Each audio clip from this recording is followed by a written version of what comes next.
Rien romancé du tout, absolument rien. C'est quelque chose qui est clair. Il y a eu des témoignages extérieurs qui vont apporter des éléments et des choses comme ça. Déjà, comme je l'ai dit tout à l'heure, la toute petite enfance et ce qui s'est passé avec mes parents, je l'ai lu au parquet de la jeunesse. Il y avait un dossier de plus de 40 cm de haut. La deuxième chose, c'est que j'ai le net souvenir des conversations quand j'étais enfant. Donc, les conversations de mes parents. Alors, j'ai aussi eu des témoignages de mes frères et sœurs plus adultes qui racontaient des choses. Et toutes ces choses qui m'ont été racontées, tout ce que j'ai vu m'a tellement choquée que je n'ai jamais oublié. Vous savez, quand on vit dans une famille où, je vais dire que la pauvreté est déjà quelque chose d'humiliant en soi.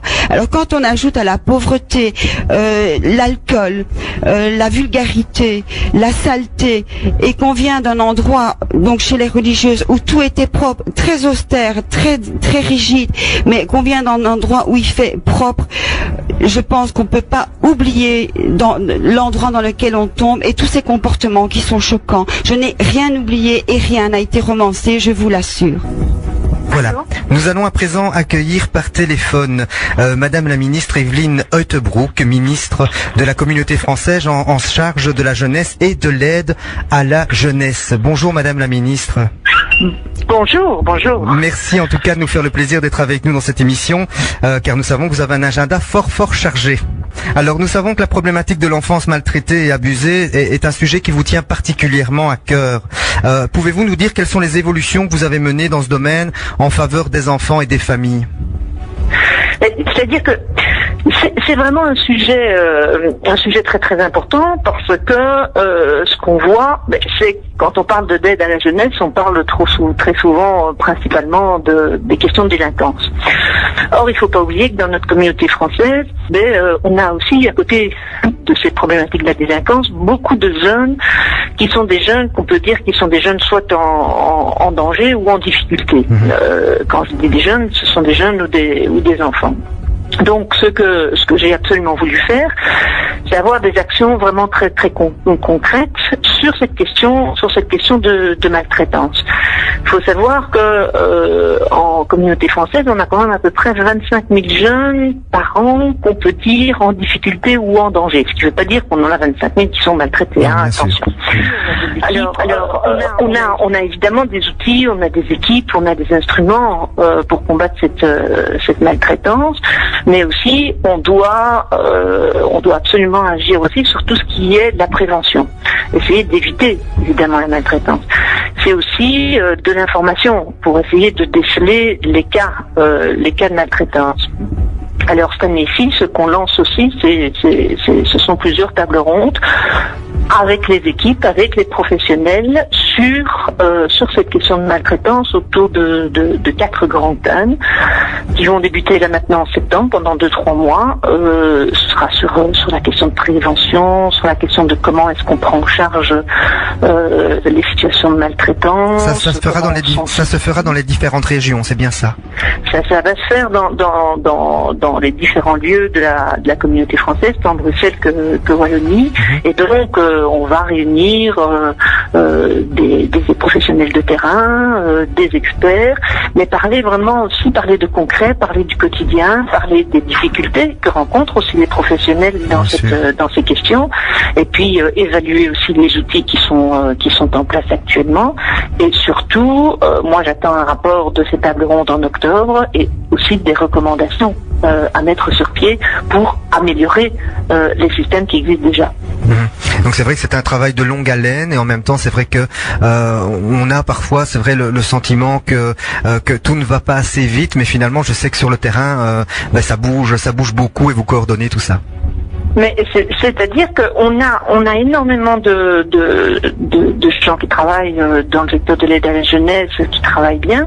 La question, c'est de savoir aussi comment on coordonne les différentes équipes. Alors ça a été un travail qu'on a quand même mené cette année-ci, c'était de faire, par exemple, de rapprocher certains secteurs, de faire des coopérations plus étroites. Par exemple, entre l'ONE, entre les équipes SOS Enfants, et entre le secteur de l'aide à la jeunesse. Mais c'est aussi, par exemple, avec des services de première ligne comme les CPS, qui souvent, d'ailleurs, sont les premiers lieux où on peut déceler parfois des cas de maltraitance. C'est aussi travailler avec les PMS, c'est travailler avec l'enseignement, et donc c'est essayer de mettre du lien et de mettre de la coordination entre ces différents secteurs. Et surtout, quand il y a un cas de maltraitance qui se vérifie, c'est essayer de perdre le moins de temps possible et donc de diminuer, je dirais, le temps de prise en charge qui, pour l'instant, parfois, dans certains cas, est encore trop long. Eh bien, en tout cas, un grand merci, Madame la Ministre, d'avoir été avec nous dans cette émission. Et puis, c'est vrai que on prendra des nouvelles pour cette table ronde et on fera également une émission pour parler justement de l'hébergement des enfants également. D'accord. Voilà. Merci. Un grand merci à vous. Merci. Au revoir. Voilà, donc c'était Madame Evelyne Heutebroek, ministre en charge de la jeunesse et de l'aide à la jeunesse en communauté française. On se retrouve quant à nous dans quelques minutes. On va parler maintenant, si vous le voulez bien Marie, du livre Berceau maudit, donc que vous avez écrit. Il est très complet parce que on a vraiment dedans toute votre histoire. Donc c'est vraiment très complet. On parle d'ailleurs de 352 pages. C'est quand même pas rien. Donc aux éditions Mols. On peut d'ailleurs, il y a un site internet qui vous permet aussi de pouvoir visionner ce bouquin et puis de pouvoir le commander éventuellement. Donc c'est www.édition au pluriel -mols, c'est mols.eu. Et donc Berceau maudit se trouve également donc sur le site internet de l'éditeur. Alors pour la petite histoire, donc pour l'histoire, une jeunesse donc difficile, ça on en a parlé durant la première partie de cette émission. Mais alors comment sont vos parents finalement au début de votre histoire? Eh bien, mes parents, je les ai pas connus au début de mon histoire, pas du tout, puisque le juge de la jeunesse a estimé qu'il fallait nous enlever de chez nos parents. Je devais avoir 1 an et demi. Je pense, on vivait dans un wagon. Mes parents étaient alcooliques. On dormait à plusieurs dans un lit. Enfin, c'était épouvantable. On mangeait ce qu'on trouvait dans la rue. Mes frères allaient dans les poubelles. C'est un peu comme ça que le drame a été connu, c'est que les enfants avaient faim et traînaient dans les rues. Vous habitez également dans un bateau, c'est ça? C'est-à-dire que je suis née sur un bateau sabot, donc c'est un bateau qui ne voyage plus. Et puis mes parents ont déménagé, redéménagé. C'était un peu le souci du bon suivi du dossier. D'après ce que j'ai lu dans le dossier du parquet de la jeunesse, c'est que mes parents déménageaient souvent. Donc les assistantes sociales n'avaient pas le temps d'aller au bout du problème, que déjà ils étaient partis ailleurs. Enfin, c'était bien noté dans le dossier. Donc mes parents, je les ai pas beaucoup connus. Je les ai connus au moment où je suis retournée chez eux, donc je devais avoir 5-6 ans quand toutes ces histoires ont commencé. Donc on vous place, c'est ça, on vous place. Je suis placée dans une pouponnière. Donc je suis placée dans une pouponnière.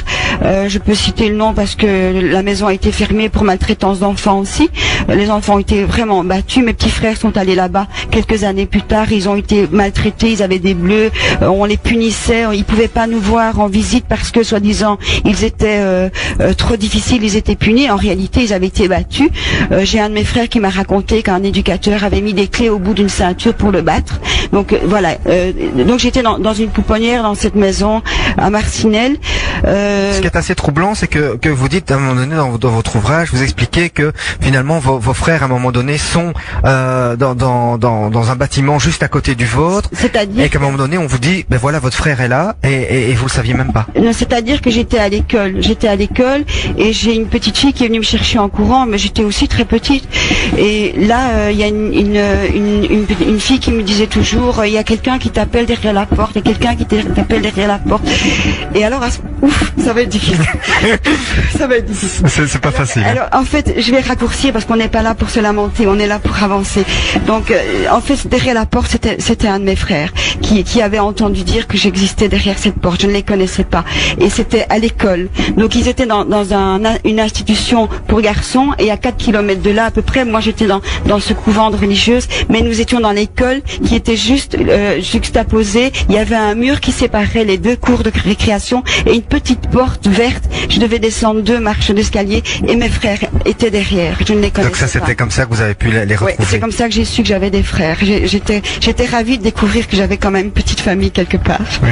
Alors c'est vrai que donc ensuite vous quittez l'institution. Oui, c'est dur. Vous quittez l'institution et là vous vous êtes à nouveau confronté à vos parents que vous découvrez finalement un peu, puisque dans le livre on fait référence d'ailleurs à votre maman qui vous demande à chaque fois d'être finalement une petite fille comment très proche d'elle, qui demande des bisous, etc. Et vous avez du mal avec ça. C'est-à-dire que ça c'est pas au moment où j'ai quitté l'orphelinat. Ça c'était quand j'allais chez elle en week-end. En fait, quelquefois elle avait c'est-à-dire quand elle venait nous rendre visite à l'orphelinat, parce qu'au début on ne pouvait pas aller chez elle parce que mes parents ont été déchus de leurs droits. Donc il nous était interdit d'aller chez elle. Ce sont les religieuses qui ont pensé bien faire en nous permettant de retourner chez eux. Je pense qu'elles l'ont fait vraiment dans de bonnes intentions, ou alors je suis encore trop naïve de le croire. Donc voilà. Et j'ai appris à connaître mes parents, mais je ne les ai jamais vraiment aimés. Je n'ai pas pu. Ils n'étaient pas ce que je me représentais, comme ma mère n'était pas la femme que je me représentais pour une maman. D'accord. On répond à quelques questions si vous voulez bien, Marie, comme ça nous permet de... Oui, je suis un petit peu, là ça devient un petit peu difficile, oui. Mais on avance. Voilà, tout à fait. Alors on nous dit, avez-vous déjà pensé être quelque part responsable de vos sévices ou du manque de sentiments de vos parents et plus particulièrement de votre maman? Absolument pas. Jamais je me suis sentie responsable de rien. Les sévices, en fait, je pense que tous les enfants vivent comment je vais expliquer, tous les enfants contactent ces sévices sexuels de manière différente. Pour mes sœurs et moi-même, ça a été tout à fait, ça a été très très très dur parce que j'avais affaire à un pédophile qui nous menaçait avec des couteaux. Donc on n'a pas eu le temps d'être séduit. On a plutôt eu la peur au ventre. Donc ma sœur n'a pas eu besoin de séduire quelqu'un. Elle a été terrorisée et moi aussi. Donc quand c'est arrivé avec mon père, parce que je vais pas tout raconter, mais mon père, quand il a su tout ça, a profité de cette bonne nouvelle entre guillemets pour lui, pour faire la même chose. Là, il n'y a pas eu de séduction non plus. C'est-à-dire que nous étions tellement terrorisés par le premier qu'on n'avait pas le choix, on avait l'impression qu'on n'y échapperait pas. Je me suis battue contre les sévices presque jusqu'au bout. Je suis parvenue à dire non longtemps, mais je peux vous assurer que ça a été pénible d'entendre tout le temps derrière moi me dire sois gentille, sois comme ta sœur, tu es méchante. Vous savez, on m'avait déjà tellement dit que j'étais une méchante petite fille, on m'avait déjà tellement punie. Ouf, voilà. Ça, c'est pas évident. On arrête. Voilà, on va se retrouver après une pause musicale, le temps bien entendu qu'on puisse reprendre un peu nos esprits, parce que c'est une émission très émouvante. Il y a beaucoup de choses qui arrivent, beaucoup de messages que nous lisons également à Marie. Alors beaucoup de questions. On nous dit dans le livre, vous parlez d'un élément troublant. Pourquoi n'avez-vous pas dénoncé votre maman au tribunal? Oui. On vous a souvent posé la question, je parie. Oui, et quelque part, je m'en veux. Ça va être aussi difficile. Parce que je m'en veux par rapport à ma sœur qui c'était un peu la faire passer pour une menteuse en disant que ma mère était pas au courant. Mais j'ai pas pu le faire parce que peut-être que quelque part le peu de maman que j'avais, j'ai voulu le sauver. Et puis ça remonte à quelques années aussi. Oui, j'en sais rien, mais non, je me souviens très bien pourquoi. C'est parce que c'est difficile à l'expliquer. Mais vous savez, mon père était décédé et je trouvais qu'il était vraiment trop facile que mon père ne fasse pas présent, ne soit pas présent dans ce jugement. Parce qu'il était décédé, on n'en parlait pratiquement pas. Voilà. Or, il était quand même plus coupable que ma mère. Alors quand je me suis retrouvée enfermée dans ce petit cagibi avec ma mère devant moi, ma sœur à côté, et ma mère m'a dit tu vas pas faire comme ta sœur quand même.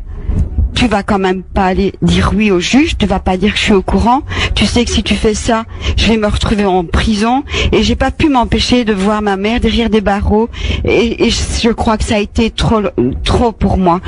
Pourtant, elle le méritait, et longtemps je m'en suis voulu, pas tout de suite, des années plus tard, parce que, vous savez, quand une maman vend sa petite fille pour 5000 francs belges à des pédophiles de 58 ans.